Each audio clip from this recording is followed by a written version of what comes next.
તમામ બહેનો, માતાઓ, વડીલો અને યુવાન દોસ્તો, ફક્ત બે ચાર વાત તમારી વચ્ચે કરવી છે. આ દાહોદ એટલે એ ધરતી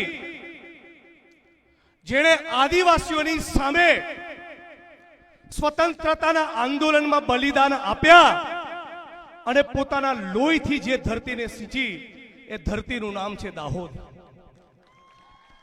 અને આ એ ધરતી છે જે ધરતીના આપણા આદિવાસી સમાજના ભાઈ બહેનો હોય નહીં, અને ગુજરાતમાં આ જેટલા પણ મોટા મોટા બિલ્ડિંગો, મકાનો, mall, multiplex, shopping centre, tower, ગુજરાતની વિધાનસભાનું મકાન, સચિવાલયનું મકાન, તમામ પોલીસ સ્ટેશન, તમામ મામલતદાર કચેરી, પ્રાંત કચેરી, એસપી ઓફિસ, કલેક્ટર ઓફિસ, મારું પોતાનું મકાન અને ગુજરાતના મુખ્યમંત્રીનું મકાન, આ તમામે તમામ મકાનના પાયામાં જેનો લોહી અને પરસેવો છે એવા દાહોદના કડિયા મજૂરોને, તમામ મારી બહેનો, માતાઓ, વડીલો, આ તમામ લોકોને હું સલામ કરું છું, હું પ્રણામ કરું છું અને વંદન કરું છું. સાથીઓ, સમય પાકી ગયો છે. ગુજરાતના આદિવાસી સમાજના ભાઈઓ 28 વર્ષથી સત્તાના સ્થાન ઉપર બેઠેલી આ ભાજપની સરકાર જોડે અને ગુજરાતની જનતા જોડે પણ એ વાતનો હિસાબ માંગે કે અમારા કડિયા મજૂરો એ તમારા સુરતમાં, વડોદરામાં, રાજકોટમાં ને અમદાવાદમાં આયા અને 200-500 રૂપિયા માટે છેલ્લા 40 વર્ષથી મોટી મોટી ઇમારતો પરથી ચડે છે અને ત્યાંથી પડીને મરે છે.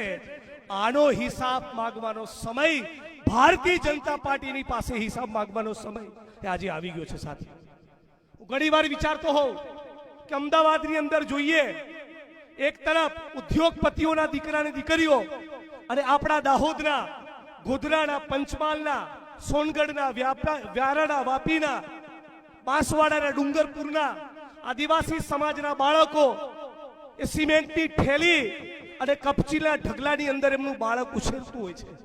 એક તરફ મોટા મોટા પૂંજીપતિઓના દીકરા દીકરીઓ અંગ્રેજી માધ્યમની સ્કૂલોમાં ભણતા હોય અને આપણું આદિવાસીનું બાળક એ સિમેન્ટની થેલી અને કપચીની ઢગલીની વચ્ચે ઉછળતું હોય. આ ભારતીય જનતા પાર્ટીએ છેલ્લા 28 વર્ષમાં કરેલો વિકાસ. આજે પણ ગુજરાતની અંદર જે 100 માંથી 40-45 બાળકો કુપોષિત છે, એમાંના મોટા ભાગના બાળકો એ દલિત, આદિવાસી અને ઓબીસી સમાજના બાળકો છે. આપણા ગુજરાતની અંદર કોંગ્રેસની સરકારે, યુપીએની સરકારે જે જંગલ જમીનનો કાયદો આપ્યો, એ જંગલ જમીનના કાયદા હેઠળ આદિવાસી સમાજને જે જંગલ જમીન આપવાની થાય એના 50 થી 52% આદિવાસીઓના દાવા આજે પણ ભારતીય જનતા પાર્ટીની સરકાર મંજૂર કરતી નથી. એ કેવડિયામાં સરદાર પટેલ સાહેબનું સ્ટેચ્યુ બનતી વખતે જે જમીનો લેવાની વાત હોય કે આદિવાસી વિસ્તારની અંદર ભાઈ અનંત પટેલ લડી રહ્યા છે, વિસ્તારની અંદર, એ પટ્ટાની અંદર મોટા ભાગે જે પાર તાપી રિવર લિંકનો પ્રોજેક્ટ લાવવાની વાત હોય કે દાહોદની અંદર એરપોર્ટ બનવાની વાત હોય, જ્યારે પણ જમીનો લેવાની વાત આવે ત્યારે ભારતીય જનતા પાર્ટીની સરકાર એ પૂંજીપતિ, ઉદ્યોગપતિઓની દલાલી કરવા માટે સૌથી પહેલું બુલડોઝર એ આદિવાસી સમાજની છાતી ઉપર ચલાવે છે. અને એટલા માટે હું નવી પેઢીના આદિવાસી યુવાનોને ખાસ અપીલ કરવા આવ્યો છું કે તમે તૈયાર થઈ જાઓ, નક્કી કરી લો કે આ ગુજરાતમાં ક્રાંતિથી ઓછું કંઈ કરવું નથી. ક્રાંતિ, ઇન્કલાબ કરવો છે, ઇન્કલાબ. આ ગુજરાતની સરકારને કેવું છે કે આ ગુજરાતની વિધાનસભાનું બજેટ અને ગુજરાતના સંસાધનોમાં સૌથી પહેલો અધિકાર હોય તો આ ગુજરાતના ગરીબોનો, આ ગુજરાતના વંચિતોનો, આ ગુજરાતના આદિવાસી સમાજનો છે. એ ખૂંખારીને આપણે કહેવું પડશે.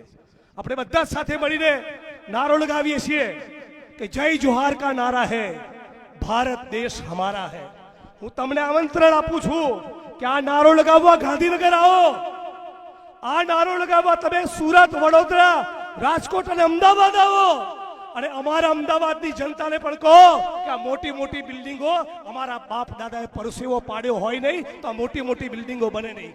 એનો હિસાબ માંગવાનો સમય આવી ગયો છે. જંગલ જમીનના પટ્ટા આપતા નથી, પૈસાનો કાયદો લાગુ કરતા નથી અને મનરેગા જેવી યોજના જે સોનિયા ગાંધીજીનું વિઝન હતું, શેના માટે કોંગ્રેસ પાર્ટી યોજના બનાવી કે આપણા દેશમાં એક વર્ગ ખેડૂત છે, એક વર્ગ દાડીઓ ખેત મજૂર છે. આ ખેત મજૂરને ખેતીની સીઝન સિવાય પોતાનું ઘર પરિવાર ચલાવવું મુશ્કેલ હતું. ત્યારે સોનિયા ગાંધીજીએ, કોંગ્રેસની સરકારે, યુપીએની સરકારે નક્કી કર્યું કે 100 દિવસની ગેરંટી અમે લઈએ છીએ અને એના માટેની યોજના નહીં, કાયદો બનાવ્યો. હવે આ કાયદાને આ નરેન્દ્ર મોદી આરએસએસની સરકાર જે તમને આદિવાસી નહીં વનવાસી કહે છે, આ આરએસએસ ને ભાજપની સરકારે એ કાયદો ખતમ કરી એને યોજનામાં ફેરવી દીધો. લાગે શું 125 દિવસ કામ આપીશું પણ રોજગારની ગેરંટી નહીં. કોંગ્રેસની સરકારે જ્યારે કાયદો બનાવ્યો ત્યારે કાયદામાં શું લખ્યું હતું? જાન્યુઆરીનો મહિનો હોય, એપ્રિલનો મહિનો હોય, જૂન જુલાઈ કે ઓગસ્ટ હોય, નવેમ્બર કે ડિસેમ્બર હોય, તમે અરજી કરો એના 15 દિવસમાં રોજગાર મળે. હવે મોદી કાયદામાં શું ફેરફાર કર્યો? ના, તમારી મરજી નહીં ચાલે, અમે નક્કી કરીશું ત્યારે તમને કામ આપીશું, કરવું હોય તો કરજો. આ આપણે ચલાવી લેવાનું છે? આ બિલકુલ ચલાવી લેવાનું નથી. અમે કોંગ્રેસ પાર્ટી તમને વચન આપીએ છીએ 27માં ડંકાની ચોટ ઉપર તમે તૈયાર થઈ જાઓ. 27માં જ્યારે ગુજરાતની અંદર કોંગ્રેસ પાર્ટીની સરકાર બનશે તો જેટલા પણ જંગલ જમીનના દાવા છે એ 6-12 મહિનામાં એનો નિકાલ કરીશું અને આ મનરેગાનો જે કાયદો છે એને હતીય પરિસ્થિતિમાં લાવીશું. મારી વચ્ચે મંચ ઉપર મારી વાણીની વિરામ આપું છું, પણ મંચ ઉપર દાતાના અમીરગઢના ધારાસભ્ય સાધ્વી કાંતિભાઈ ખરાડી પણ છે. હમણાં તમે જોયું હશે અંબાજીની અંદર જે ઘટના બની. આ મંચ ઉપરથી કોંગ્રેસ પરિવાર વતી કહેવા માંગુ છું કે પોલીસનો કોઈ પણ માણસ હોય, નાના કર્મચારી માટે પ્રેમ છે, લાગણી છે, એ પણ દલિત, આદિવાસી, ઓબીસી, કિસાન, મજદૂરનો દીકરો છે. પણ પોલીસના ઉચ્ચ અધિકારીઓને જો ચરબી હોય અને જંગલ ખાતાવાળાને બહુ ચરબી હોય તો કહી દેવાના છીએ. આખા ગુજરાતની અંદર જે જિલ્લામાં, જે તાલુકામાં અમારા આદિવાસી સમાજના માણસોને તમે રંજાડ્યા છે ને, બધાની ફાઇલ તૈયાર કરીને સરકાર બન્યાને 1 વર્ષમાં તમારો હિસાબ કરીશું, જેથી ફરી કોઈ આદિવાસીનું નામ ના રહે. તો સાથીઓ, મારી વાણીને વિરામ આપું છું. આપ તમામ લોકોએ આ જન આક્રોશ રેલીમાં પૂરી તાકાત લગાવી, પોતાની શક્તિ લગાડી.